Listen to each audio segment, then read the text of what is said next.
Hello, everyone, and welcome to our webinar for October 2019 entitled The State of the Nonprofit CRM Market, which is a part of our Ask the Expert series of webinars. In this webinar, two of Build Consulting's experts will be answering the questions you submitted regarding the CRM market for nonprofits. You can read more information about this topic in our blog. A link will be provided near the end of the webinar. And if your specific question wasn't addressed during today's session, please do contact us for an answer. Links for contact methods will also appear at the end of the webinar. Just a few housekeeping notes before we get started. You can ask questions via chat. We have, of course, some questions from registrants that we're going to be answering during the course of this webinar that we've pre-scripted, but we also may have some time for Q&A at the end, so feel free to post in your questions and we'll hope to get to some of them. Avoid multitasking. You may just miss the best part of the presentation. And as always, links to the recordings and slides will be shared after the webinar. If you've registered, you'll receive an email with access to that information. We've also started posting MP3s and transcripts. A lot of these episodes make good sort of podcast listening as well, so we try to make it available to consume in other ways. Just a little bit about Build Consulting before we get started here. We work exclusively with nonprofit organizations. We help our clients make data and tech decisions that support our mission, their mission, and we have a collaborative approach. We really work with you, integrated with your team, which helps you to make informed choices that you can really own on behalf of your organizations. We lead in the social good sector by providing 5 primary services: assessments and roadmaps, whether you want to assess your entire information technology landscape or just one particular area of need. We facilitate software selections, going beyond requirements definition to really understanding how new tech will change your organization. And with implementation support, we leverage our project leadership and change management to help align your stakeholders' policy, operations, processes, and data so that you can really be successful with your new tech. We serve as interim or part-time chief information officers for nonprofits, working collaboratively with your leadership to create an environment that leverages data and tech to produce outcomes. And with our outsourced CRM management, we help take care of your data management so you can focus on creating stronger constituent relationships. All of our services are designed to help clients transform themselves to better serve constituents of all types, including funders, donors, program beneficiaries, staff, volunteers, board, committee members, and the general public. Essentially, what we want to communicate to all of our clients and to the nonprofit community in general is contained in this formula, which is OO plus NT equals EOO, or translated, old organization plus new technology equals expensive old organization. We really want to underscore that as much as new technology can help, if the organization stays in the past while the technology moves forward, it's not going to be successful, and transformation is critical to your success. And this is what successful transformation includes for Build Consulting, and this is the framework that we apply to every tech project that we engage in on behalf of our nonprofit clients. Just some quick introductions. My name is Peter Muris, and I'm serving as the moderator for today's discussion. I'm happy to welcome 2 of my colleagues from Build Consulting who will be serving as our panel for today's session. These are Kyle Haines and David Deal, each of which have over 20 years of experience in nonprofit tech and CRM. Kyle, will you please take a moment to introduce yourself? Sure thing. So this is Kyle. I don't know who picked a picture of me where I forgot to either use too much hair gel or not enough hair gel that day, but we'll fix that for the next webinar. So I started in nonprofit tech, as Peter said, about 25 years ago. And there's a couple of reasons that I'm excited to be on the webinar today. The first is I really like to talk. So this is an opportunity to get to do that. And then the second one is that for me, when I get to talk about technology that directly impacts how your constituents experience your organization, those are some of my favorite topics to talk about. So I really appreciate being asked to be a panelist today, and I'm excited to hear what you have to say, David, and hear also what you have to say, Peter. And David, will you please introduce yourself? Thanks. Yeah, I am one of the founding partners at Build Consulting. I'm previously the founder of Community IT and chair of the board there. My entire career has been in nonprofit technology. I now work as an outsourced CIO for clients of Build Consulting. My first CRM selection was over 20 years ago. At the time, we probably would have called it a donor management system. CRM software has come a long way since then, and we're in the midst of maybe the most rapid innovation in CRM software ever.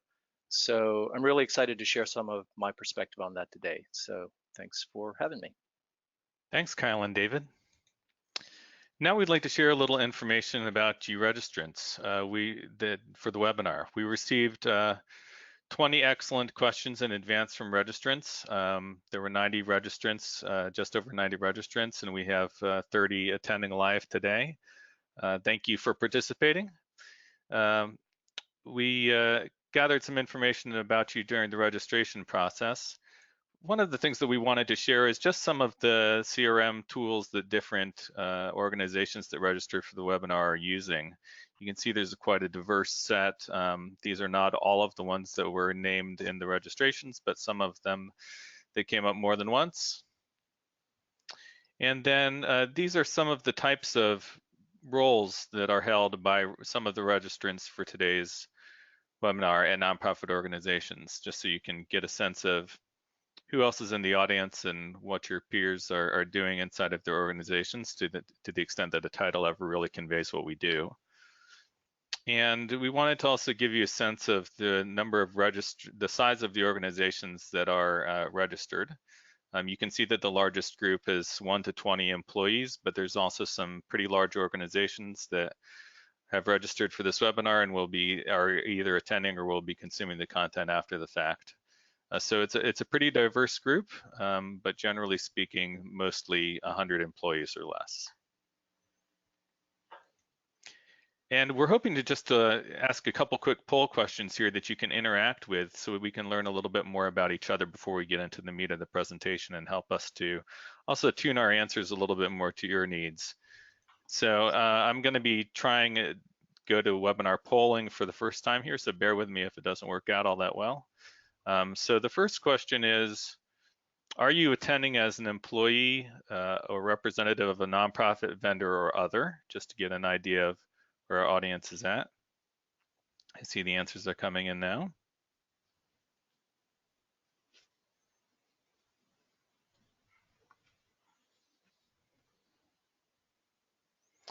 So it looks like we've got about an even split between nonprofits and vendors coming in, and about 15% other.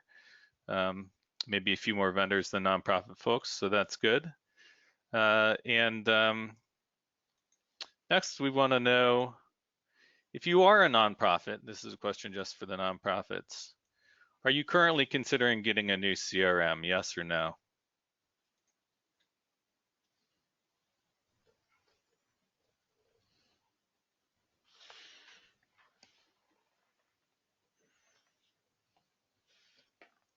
See the answers coming in here.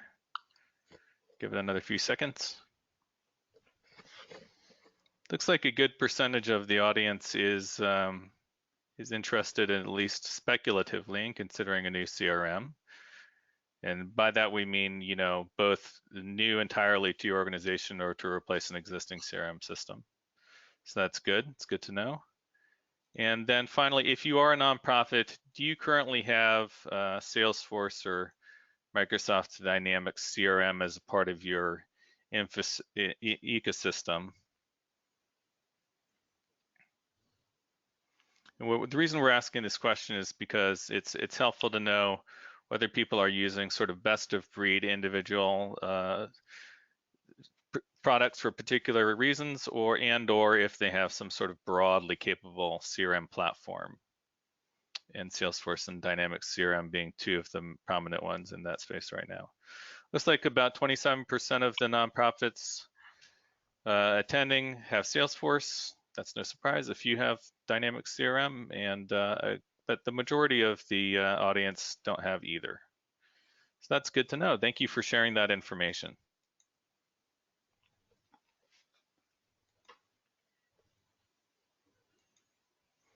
And now we're going to get to your questions. And as we do so, we're going to be answering them in the form of an informal collaborative discussion. We're not going to be entirely comprehensive in our answers probably to any given question because of the format of this presentation. But if you'd like, again, a comprehensive answer to a particular question or something that speaks more directly to your individual situation, please do contact us and we'll be happy to dialogue with you. We're constantly engaging with nonprofits in the sector outside of the context of client relationships, so we're happy to do that. Just a quick framing question to get us started, and a lot of people touched on this. And what exactly do you mean by CRM? So I'm going to answer this one. This is the one question that I'm going to answer. And as we all know, CRM can have a broad range of definitions where the C might stand for customer, contact, client, or constituent. And the term CRM might refer to a focused specific product or a broadly capable platform. And so for the purposes of today's webinar, we are referring to CRM as constituent relationship management broadly considered, end-to-end constituent relationship management writ large.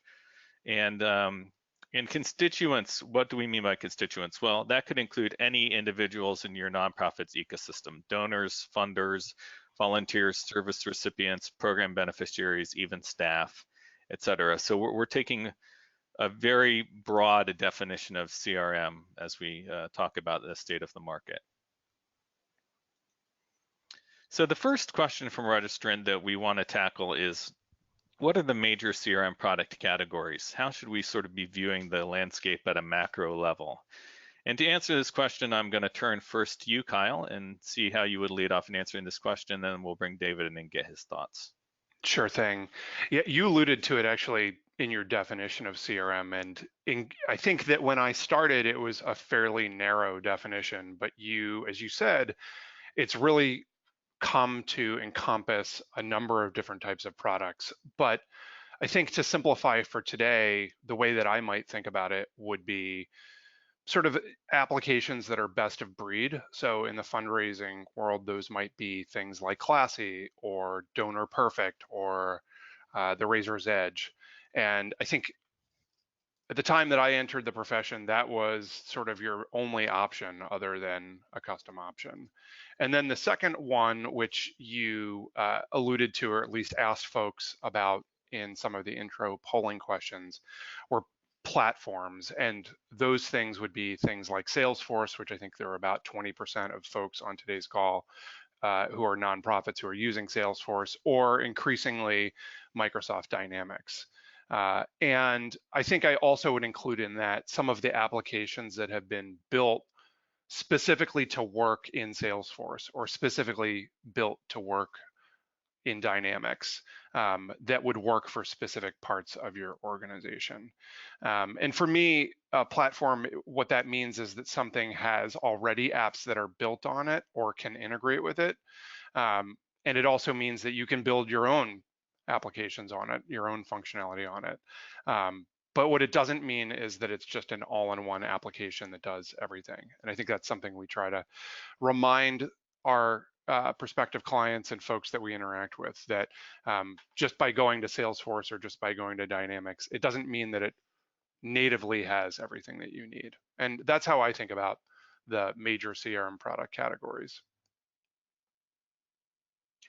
I'll go ahead and add a couple to these. Kyle, you started to allude to what I'd call all-in-one applications. And I think of these as being distinct from the platforms, Salesforce and Dynamics.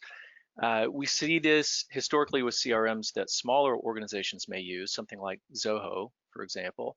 And we're starting to see it more commonly with solutions that target other nonprofits. I'm thinking applications like Neon or Salsa, or Every Action is a really interesting company that's making a notable play here to be an all-in-one CRM, fundraising, advocacy, and marketing automation solution.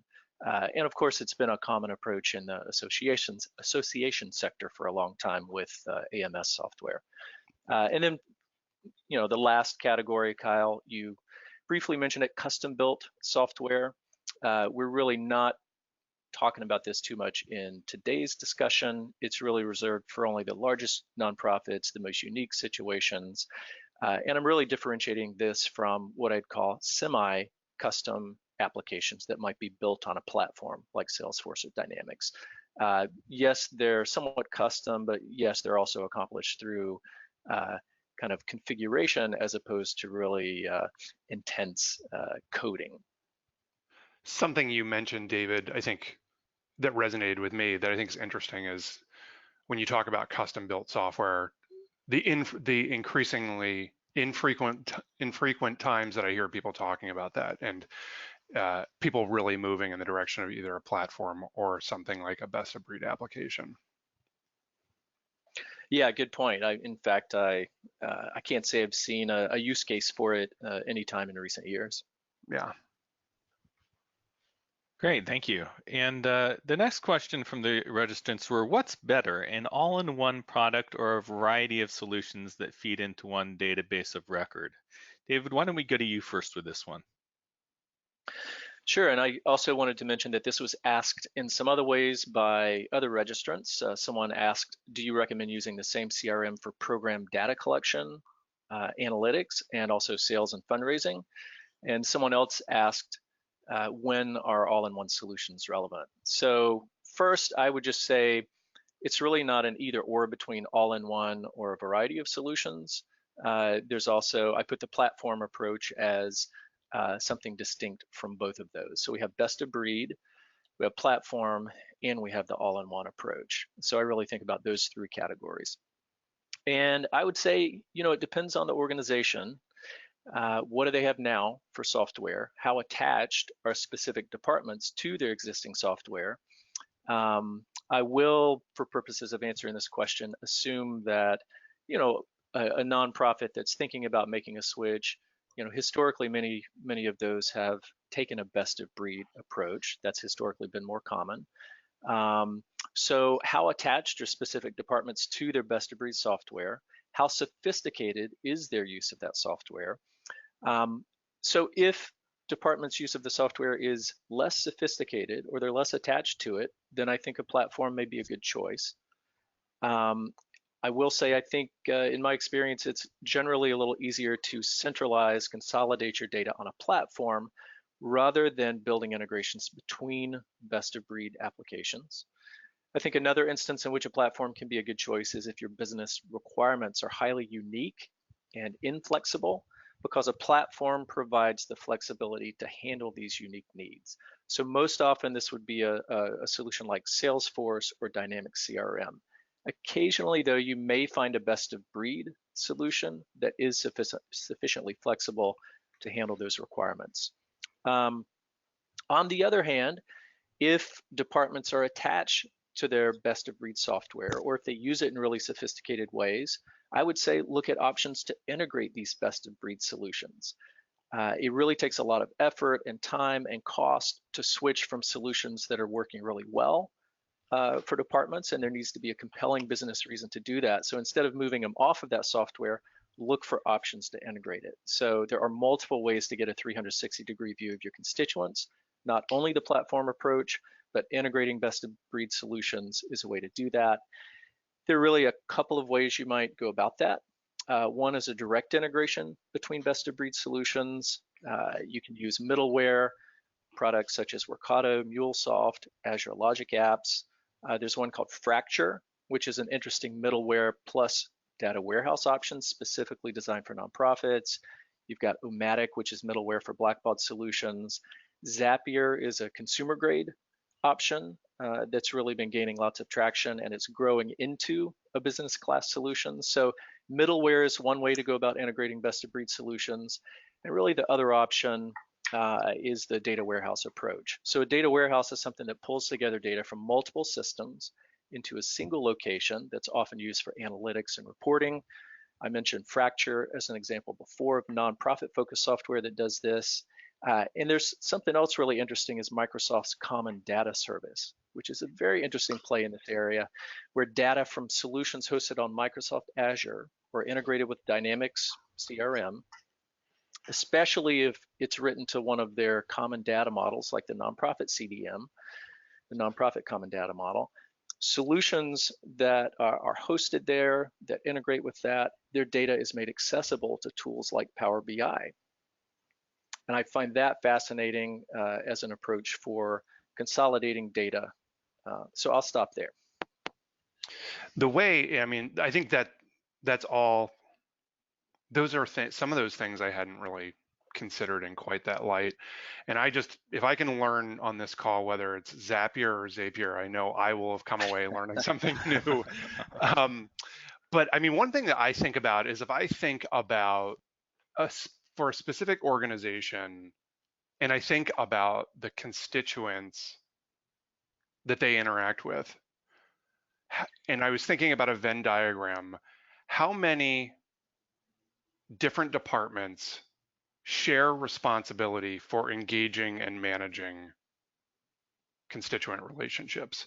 And if there's a high degree of overlap, for me as a general rule and as a generalization for sure, I think that's a play for potentially an all-in-one product or a platform, because it's critical that we all act in a coordinated way around a specific relationship.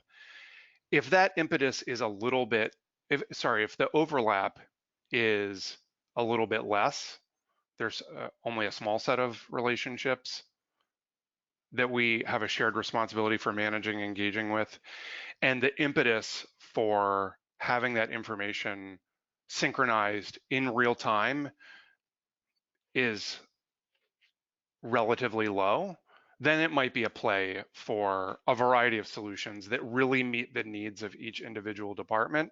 And then David, you talked about a number of ways in which you can focus on sharing information and data between those systems. I would, in looking through the questions beforehand, somebody asked a specific question about what's involved in the management of Salesforce. And for those of you who are not familiar with Salesforce, that would be more of a platform approach. And what we talked about before we joined the call was that if you are considering a move to something like Salesforce or Dynamics, you need to think about who is going to serve as the administrator and consider outsourcing that either in a part-time way or with multiple folks, depending on how big your organization is or how large your implementation is.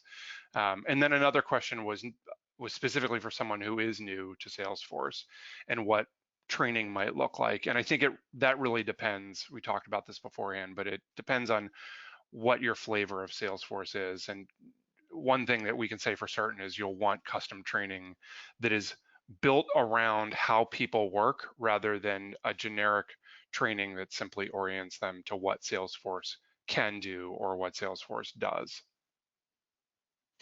Kyle, since we're talking about Salesforce here, I'm going to sneak in a question from the audience, and that is, what is the future for the NGO Connect product within Salesforce? That is a really good question, and I don't know the answer, but that's a question. So David and I are actually going to be at Dreamforce in November, and that's a question that I'd like to ask of Salesforce themselves. For those of you who are not familiar with NGO Connect, it is a product that was developed initially by a company called Round Corner, and it has since been acquired by Salesforce. And so I can provide some context, but I don't have a really current update on what the future of that product is. I don't know, David, if you do. Yeah, I think I'll just mention here that there are several fundraising applications on Salesforce. So whenever someone says they have Salesforce, the next question is usually, what are you running on Salesforce to do your fundraising? It could be Luminate CRM, it could be CauseView, it could be Affinequest, could be NGO Connect, and more recently, it could be the Nonprofit Success Pack. So Salesforce has invested a lot in recent years on building that up to be a more robust fundraising solution. I think it marked a real change in strategy for them a couple of years ago when they really staffed up to build out NPSP. And my impression right now is that all roads in Salesforce kind of lead to NPSP. And maybe some vendors who aren't too happy to hear that, but I feel like just the buzz in the community, I feel like what Salesforce companies are leading with is really in PSP at this point. Yeah, I mean, I think I have a question about, I think that's totally accurate. And I think that I have a question about whether that ultimately serves the needs of nonprofits, because there are other products out there, but I think you're absolutely right that Salesforce increasingly has picked a direction, and that direction is MPSP. I will also add that whenever NGO Connect has come across my screen or my radar screen over the last couple of years, it's primarily been through orgs that implemented it and want to get off of it because it was such a bad experience, or are looking to do some sort of fresh look re-implementation of it to try to get the problem sorted out. So that's a limited sample. I will just add one more thing here, that Salesforce I've only seen it as a fundraising solution in really large nonprofits on a few occasions. It's a bit newer to that space, and the ones I have seen have predominantly been NGO Connect. So that was their enterprise fundraising solution that they put forward for some time now. And I think they're really positioning NPSP to fill more of that role. Cool. Next question. What are the key differentiators between the major CRMs these days? Why would I want one over another? Kyle, let's go to you on this one. Yeah, I mean, another way to think about this, I think earlier I talked about this idea of a Venn diagram. I think another way that I might think about how to differentiate various competitors would be, first, what is the orientation of the organization? Is it primarily a fundraising organization? There is an organization that I serve as the CIO of that is primarily a fundraising organization. More than half the staff works in fundraising. And so that's a compelling reason to go in a certain direction in terms of the strength of a specific CRM solution. In this case, it's the Razor's Edge. At another organization, fundraising might be only a small piece. I can think of clients that we've had that have hundreds of employees, and there's 3 or 4 people that live in fundraising because their revenue sources come from government or from other sources. And so for them, I might move in a direction where the emphasis was managing relationships across departments and managing relationships in a holistic, integrated way. And so the other thing I might add would be, if you're talking about fundraising specifically, what's the product that's going to support the emphasis of your organization? So if you're a major gifts organization, it's going to be really important that that functionality is emphasized. If you rely on events or peer-to-peer events, those are going to be important considerations. And if you're an advocacy organization that ultimately leads to fundraising, that might push you in a different direction. Yeah, so I think I'll add here, just kind of extend what you said, Kyle. The products are really built to support specific functions. So is it built to do advocacy and organizing, or do they integrate with something else that provides that?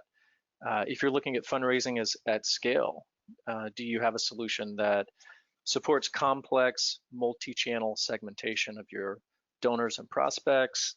Is it built to work with mail houses and caging companies?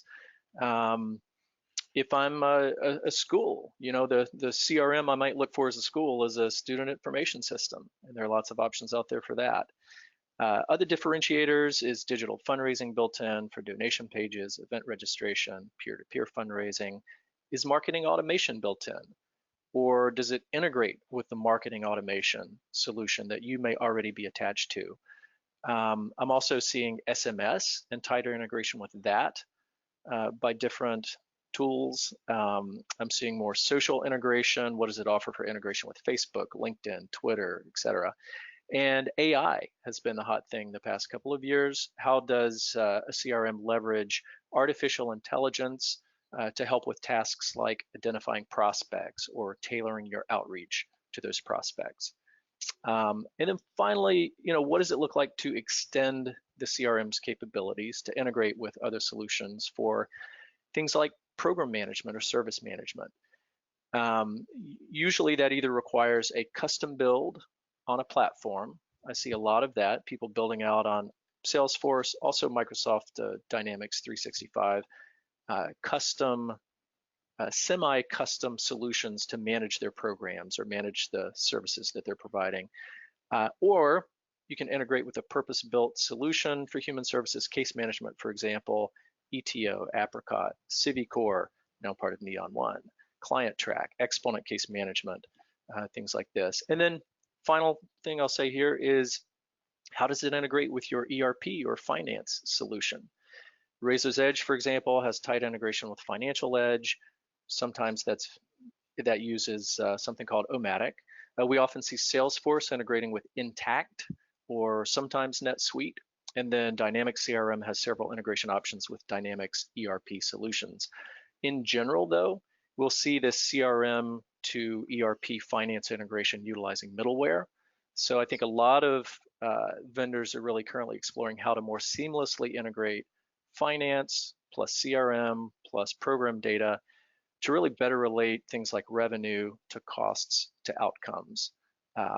But really for now, I think that takes a lot of blood, sweat, and tears, whatever approach you take to those things. It's kind of the holy grail that I feel like a lot of companies are after right now, tying those three things together.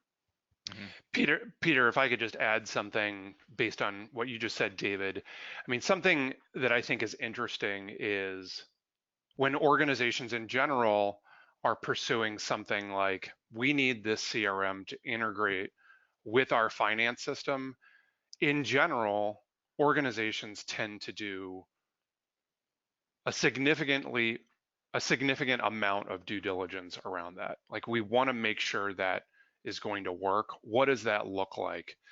Who are other organizations that have done that? But you mentioned something earlier around marketing automation, which that holds some interest or I should say it holds a great deal of interest for me, because it's critical that that system is well integrated with CRM, because that really is the engine by which constituents are going to experience your organization.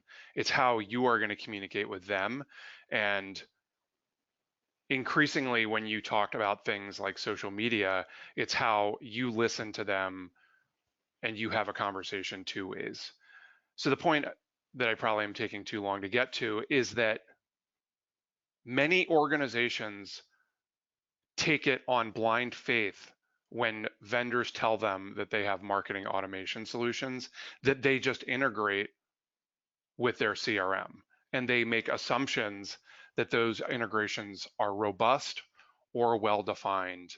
And that hasn't been my experience. And so I would encourage people who are listening today to spend equal amounts of time on those areas, marketing and marketing automation, as they would with any other system they'd want to integrate with CRM. So I just want to hit on that point because I had a light bulb go off as you were talking.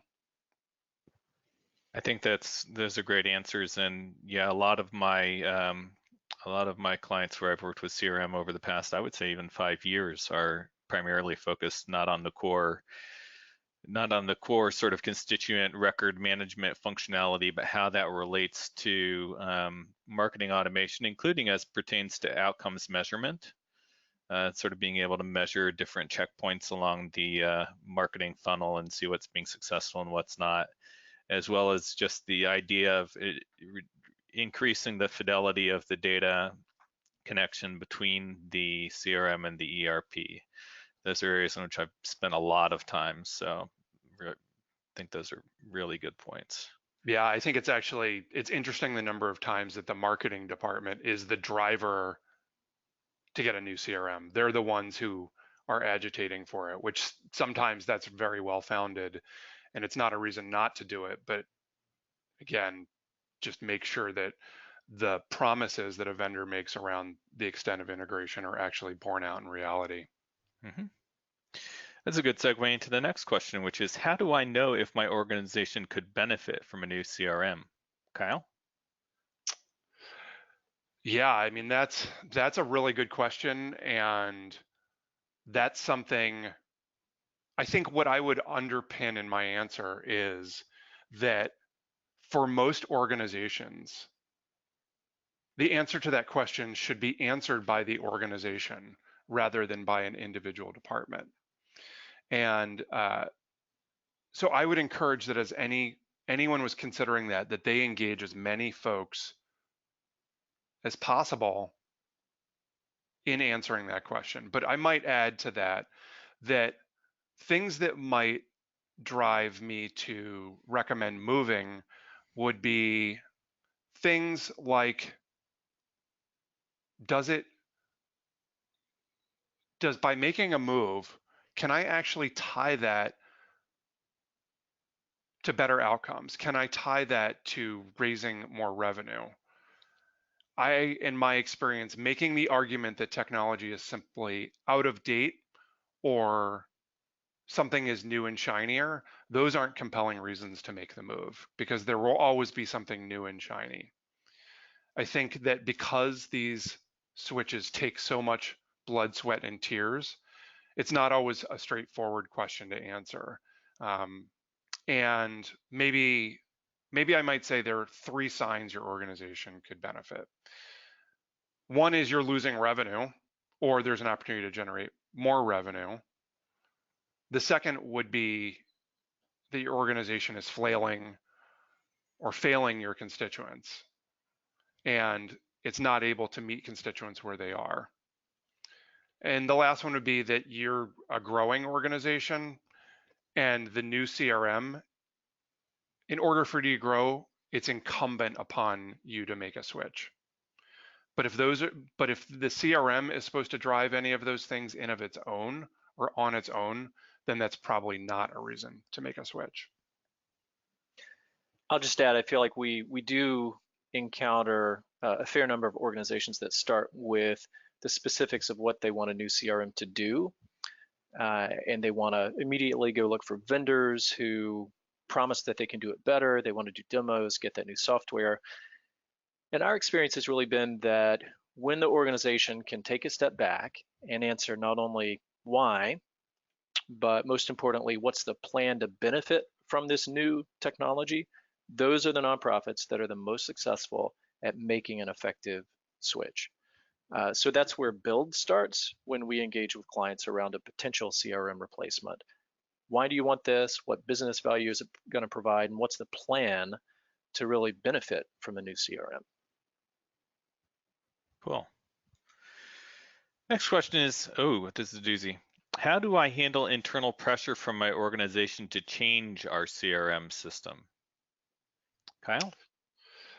Yeah, I think as a CIO, you're getting pressure to change everything from the computers that are deployed to people to changing systems. And it's tough because that pressure comes from above you in terms of the board potentially pressuring you to make a switch. They saw something, they read something, they heard from someone about a new software solution. And it also comes from your colleagues and peers and from the people who are actually using the CRM solution. And David mentioned and asked the question, why? And I think it's important to get to the why. And once you answer the why, I try to answer, how are we going to make this switch?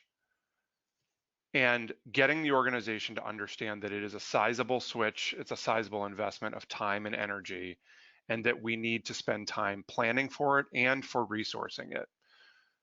These are not switches that people do in their free time.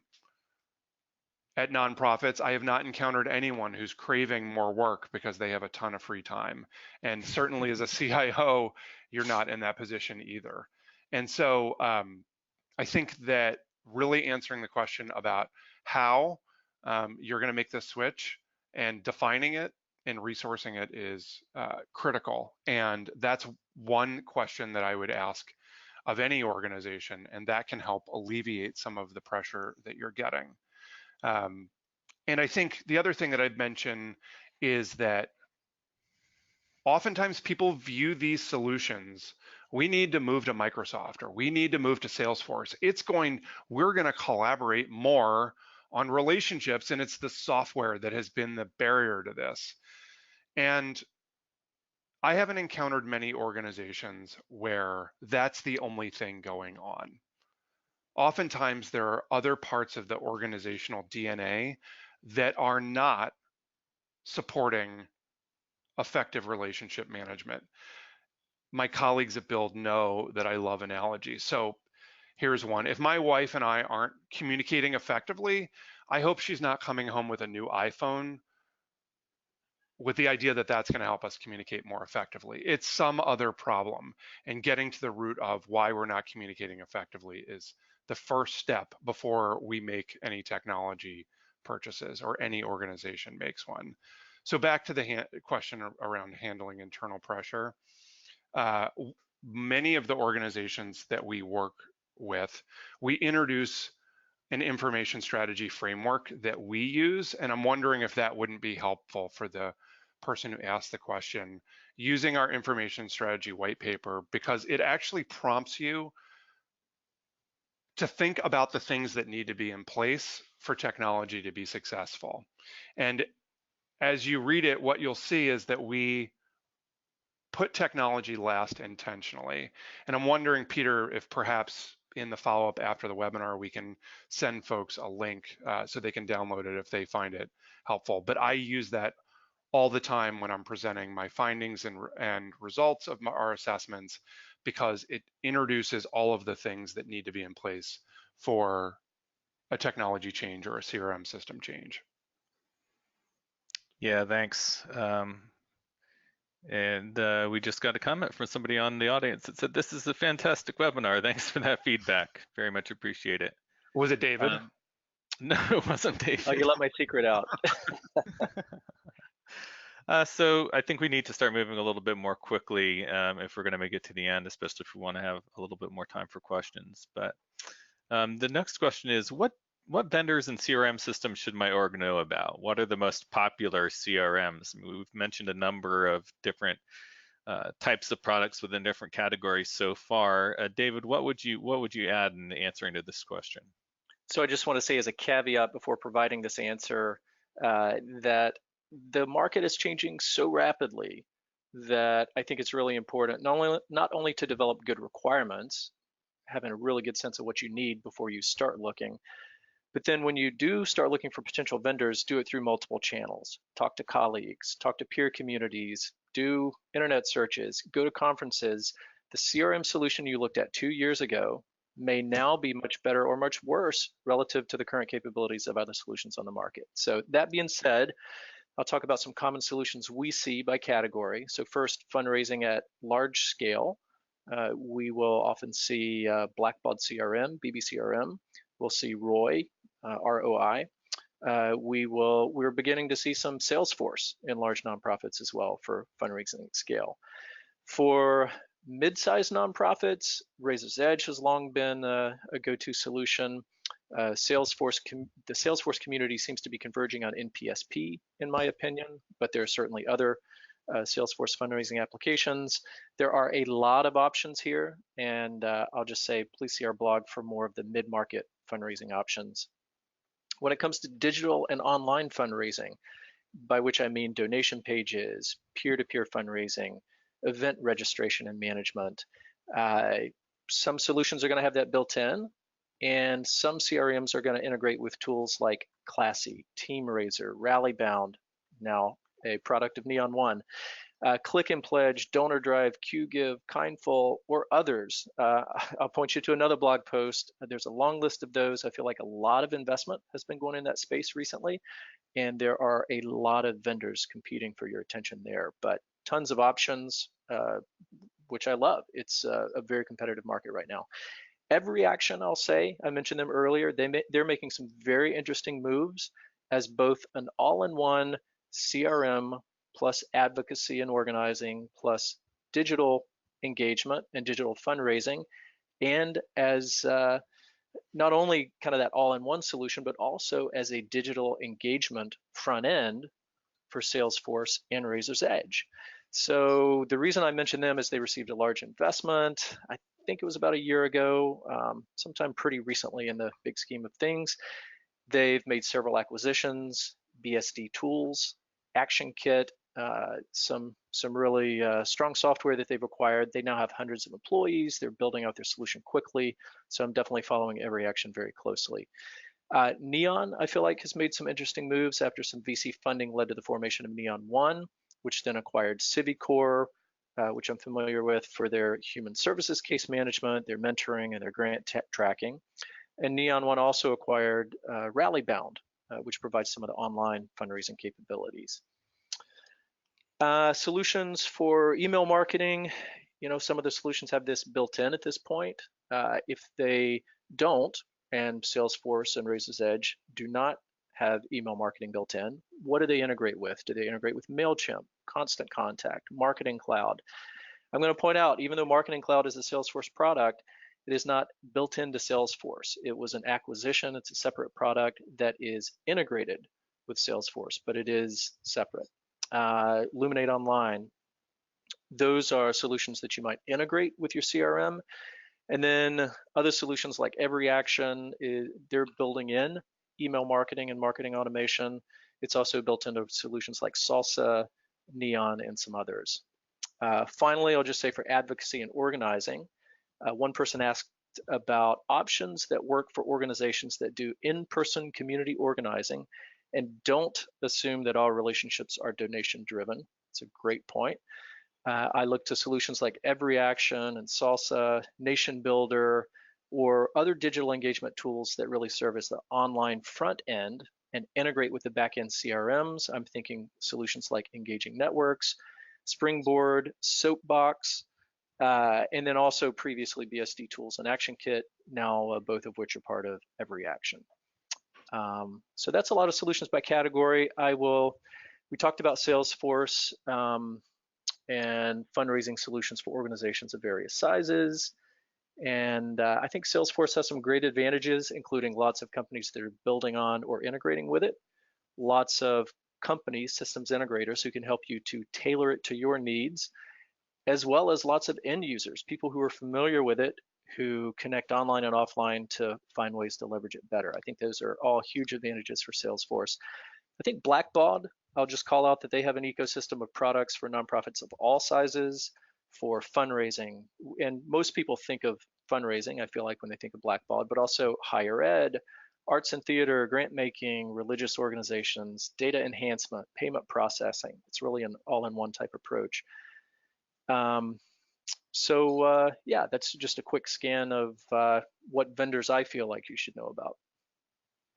One of our audience members asked if we encounter HubSpot, what we think of HubSpot in the nonprofit space.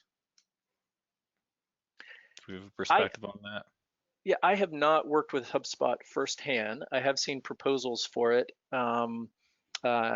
At my previous company before Build, we considered HubSpot for a bit. I think it's a highly capable tool. I think it's also a significant investment. But if you have really fairly sophisticated needs and want to tie some of your sophisticated marketing efforts into a CRM approach, then I think a HubSpot can be really helpul. Kyle, is that something you've experienced? Yeah, I mean, I don't have experience with it, and I think I've seen it once or twice as well. I would, just as a bit of advice, I don't know if that was embedded in the question per se, but one of the things I think we often consider when we're doing selections is what is the ecosystem of support around a specific product. So if an organization was considering HubSpot, I would want to say, who else is going to stand with me? Who else has experience with this? Who can I rely on for support? Who can I go to for custom development? Is there an active community around folks using it well? Those would be things that I would consider in evaluating something like HubSpot. And that's not a comment on its functionality, but more of a comment on how many of your peers are going to be standing shoulder to shoulder with you. One of our peers from our audience has indicated that HubSpot's really great for sales and marketing, lots of online engagement tools, but not really geared towards nonprofits. And I think I would agree with that assessment. It's offered by one of our peer experts from Community IT Innovators, and another attendee as well. So we've got a very limited amount of time to tackle the remaining two questions, so we're going to have to limit our answers to a couple minutes apiece, David and Kyle. No way. Are there true competitors to Blackbaud and Salesforce in the market? And is Dynamics CRM now a viable option for a nonprofit with fundraising needs? Let's see if we can get this one out of the way quickly. So yes, there are definitely competitors to Blackbaud and Salesforce, and this is a great thing. One of the competitors David mentioned earlier is Roy Solutions. They are oriented to organizations that do a lot of direct mail. And David talked about a blog that lists lots of mid-market competitors, so I won't go into those. We've recently looked at, did a demo with Every Action.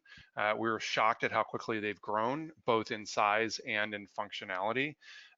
And there's just a ton of options. And I think that David talked earlier about ways to scan the market. So just keeping my answer brief, I think don't go into any selection thinking it's a choice between Blackbaud and Salesforce. And I would definitely encourage organizations to learn more about what's going on at Microsoft. We're intrigued by it. We're trying to immerse ourselves in all of the fast-paced changes that are going on there that seem really to be geared towards powering the social good sector. Yeah, and I'll just speak to Microsoft a little bit more. Even if you know that you want a platform approach to your CRM, and really Salesforce has been the only real option for about 90% of nonprofit use cases, in my opinion, for at least the past decade. Dynamics CRM or Dynamics 365 from Microsoft is increasingly worth exploring. Even if you have fundraising needs, we've seen a couple of products, Mission CRM, Stratus Live, that are built on Dynamics. And because they're built on it, it makes other tools integrated with Dynamics available, things like Classy, things like Power BI. Also, I'll mention that I've heard of at least a couple of nonprofits who have integrated Razor's Edge with Dynamics. And I think that's fascinating, the idea of using best of breed fundraising software, Razor's Edge, alongside a platform, Dynamics, that dramatically expands the list of what's possible there. Great, thanks guys. And finally, this is a very Blackbaud specific question, but it's an opportunity to comment on how Blackbaud's ecosystem is evolved or not evolved. Do we know of any third-party vendors that have made good use of Blackbaud's Sky API? And I think this is one that really speaks to, is Blackbaud fulfilling its promise of having a more open and integratable system for its products? And I'll just start by, I really want to credit Salesforce for kind of setting a high bar here for the sector, just in terms of the API and openness. And I think Blackbaud has had to respond to that, and I think they are responding to it. And the Sky API is one of the ways they're responding to it. And an API is just a way for two pieces of software to exchange data between each other. So one of them pushes data to or pulls data from the other one. So for example, integrating Constant Contact with Razor's Edge, or Marketing Cloud with Salesforce, or things like that. That's all done via APIs. Yeah, and you alluded to this, Peter, and I think in how you responded to it, at least initially, or at least framed the question. The development of Sky API has been deliberate, is probably the best way, but most politic way of saying it. They announced it nearly 3 years ago, and that might as well be a millennium in technology time. So I don't know or have any inside information on how they're making the API sausage, but it's clear they don't make sausage quickly, or it's really, really complex sausage. And I mean, this is really just my personal view here. The slowness of development of the Sky API has really stymied the broader sector. I know that vendors are waiting on Sky API to build things that customers, their customers and our clients would really, really, really like to connect to Blackbaud products. And my experience is vendors have not been able to move quickly as they like, and it's largely because of the really complex sausage that Blackbaud seems to be making. You know, another one, in addition to Constant Contact, I recently saw that PaperSave integrates with the Sky API, so you can view scanned documents on through, for example, Razor's Edge NXT. I haven't heard personally my clients clamoring for that functionality, so that's an instance of where some of the functionality has been built out. I'm not really sure that it's been built out to take advantage of the most compelling use cases out there. Here's for me something interesting to watch here, because of the pace at which Sky API has been developed, and because of the increasing integration with the Microsoft Dynamics ecosystem and Microsoft ecosystem in general. Will vendors integrate directly to Sky API, or are they going to start integrating with Microsoft Dynamics, which Blackbaud would also be integrated with? And how will those things maybe be a little bit in competition? Are they competing options? Are they, how does that play out? So that's something I'm interested in following over the coming months and years. Great, thanks. I want to honor some of the remaining questions that came in, even if we don't have a chance to answer them. And comments as well. One person notes, we're leaving Blackbaud exactly for this reason that we just mentioned, alluding to, I think, the seemingly slow pace and unnecessary complexity sometime in how Blackbaud develops its products, particularly in how they integrate with each other. One person comments that Complex Sausage would be a great band name. I TM'd that right after I said that. I think you heard that in Parks and Rec or something. Somebody asked about Civa CRM and its place within the ecosystem. That's a good question, one we don't have time to get to. I'll just say my experience is that Civa CRM has been to a large degree surpassed by other options available in the market. Somebody asked a question about, since many orgs are first drawn to Salesforce because they are free up to 10 users, how do you explain to staff and leadership why there's a need to pay for setup, and administration? That's free like a great puppy, question. not free like a beer. Yeah. So those are all the questions that we have time for today, but we really thank everybody for participating and asking the questions at registration. And again, if you have any questions for us that we didn't answer, shoot us an email or contact us through LinkedIn. Our next webinar coming up is how data quality defines your organization. And it's really an opportunity to learn how to talk about data quality inside of your organization, as well as just to define what makes good data good, and sort of demystify that idea of what is data quality, how does good data quality or create measurable positive impacts for your organization, and how does the absence of it detract from your mission? So invitations to register for this webinar will be sent out to all newsletter registrants. So if you haven't yet signed up for our newsletter, please do so.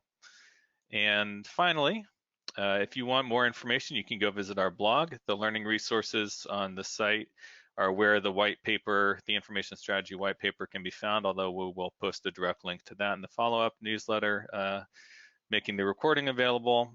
And also, again, sign up for a newsletter, buildconsulting.com/newsletter. And you can connect and continue the conversation through the contact form on our website, through Twitter, or through LinkedIn. So with that, we're at time. Thank you so much, everyone, for participating, and thank you, Kyle. Thank you, Peter. Thanks, David. Thanks, David. You bet. Thank you, guys. Take care, everyone. Bye.